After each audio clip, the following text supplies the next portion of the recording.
ঈদের দিন সকালে নতুন কাপড় পরে কোন দোয়া পড়তে বলেছেন হজরত মুহাম্মদ সাল্লাল্লাহু আলহি ওয়াসাল্লাম? হাদিসে বর্ণিত আছে রাসূলুল্লাহ সাল্লাল্লাহু আলাইহি ওয়াসাল্লাম যখন নতুন কাপড় পরতেন তখন এই দোয়া পড়তেন।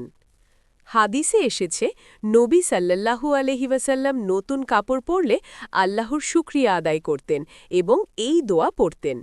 দোয়া আল্লাহুম্মা লাকাল হামদু আনতা কাসাউতানিহি আসআলুকা মিন খাইরিহি ওয়া খাইরি মা সুনিয়া লাহু ওয়া আউযু বিকা মিন শাররিহি ওয়া শাররি মা সুনিয়া লাহু।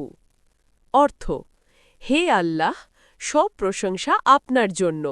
আপনি আমাকে এই কাপড় পরিয়েছেন। আমি এর কল্যাণ চাই এবং যেই উদ্দেশ্যে এটি তৈরি করা হয়েছে তার কল্যাণ চাই। আর আমি এর অকল্যাণ থেকে আপনার কাছে আশ্রয় চাই। শেষ কথা, এই দোয়া শুধু নতুন কাপড়ের জন্য নয়। ঈদুল ফিতরের দিন সকালে নতুন জামা পরে অবশ্যই এই দোয়া পড়বেন। ইনশাআল্লাহ এটি একটি সুন্নাত আমল। White heart.